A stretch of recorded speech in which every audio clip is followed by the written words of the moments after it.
అందరికీ నమస్తే. నేను మీ Satya. Welcome back to my channel రా Satya P4D. Please like, share, subscribe my channel అండి. ఈరోజు వీడియోలో లంచ్లోకి ఒక మంచి టేస్టీగా ఉండే కాకరకాయ కర్రీ అయితే చేసి చూపిస్తున్నానండి. ఒక్కసారి ఇలా చేసి చూడండి. కాకరకాయ తినని వాళ్ళు కూడా చక్కగా తినేస్తారండి.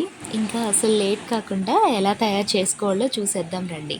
ఫస్ట్ స్టవ్ మీద పాన్ పెట్టుకొని పాన్లోకి కొద్దిగా ఆయిల్ వేసి పాన్ హీట్ అయ్యాక 1 టీ స్పూన్ పోపు దినుసులు వేసుకోవాలి.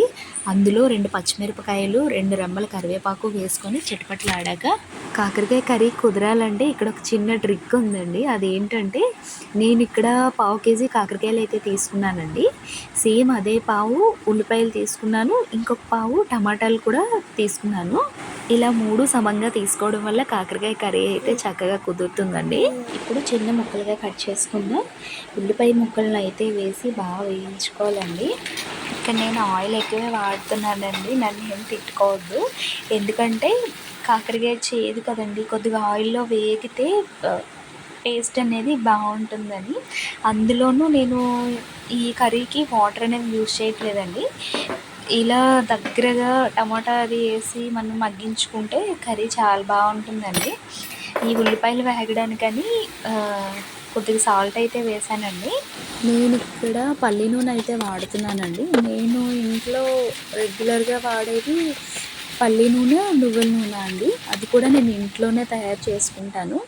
ఎవరికైనా ఇంట్రెస్ట్ ఉంటే చెప్పండి, ఆ వీడియో కూడా నేను తీసి పెడతాను ఎలా తయారు చేసుకుంటాను అన్నది. ఇక్కడ ఉల్లిపాయలు అయితే బాగా మగ్గిపోయినాయండి. తర్వాత చిన్న ముక్కలుగా కట్ చేసుకున్న కాకరకాయ ముక్కలను అయితే వేసి బాగా వేయించుకుంటానండి. ఎంతలా అంటే మనం గరిటె పెట్టి ఇట్లా నొక్కితే ముక్క విరుగుతుందండి. అలా సాఫ్ట్గా వచ్చినంత వరకు మగ్గించుకోవాలండి. మగ్గిన తర్వాత టమాటాలు కూడా కట్ చేసి వేసుకున్నానండి. టమాటాలు వేసి బాగా కలియబెట్టుకున్న తర్వాత ఒక 10 మినిట్స్ అయితే సిమ్లో పెట్టి బాగా మగ్గనివ్వాలండి. తర్వాత 1 టీ స్పూన్ కారం అయితే వేసి బాగా కలబెట్టుకొని మూత పెట్టుకొని ఇంకొక 5 మినిట్స్ సిమ్లో పెట్టాలండి. అంతే అండి. ఈ కాకరకాయ కర్రీకి ఇంతకు మించి మనం ఇంకేమీ వేయనవసరం లేదు. చాలా బాగుంటుంది. చాలా సింపుల్గా టేస్టీగా కుదురుతుందండి. అంతే అండి. మనం ఇంతకు మించి మసాలాలని అదని ఇదని వేసి బాగున్న కర్రీని అయితే పాడు చేయొద్దు. కాకరకాయ కర్రీ ఒక్కసారి అయితే ఇలా ట్రై చేసి చూడండి. నిజంగా అందరికీ నచ్చుతుందండి.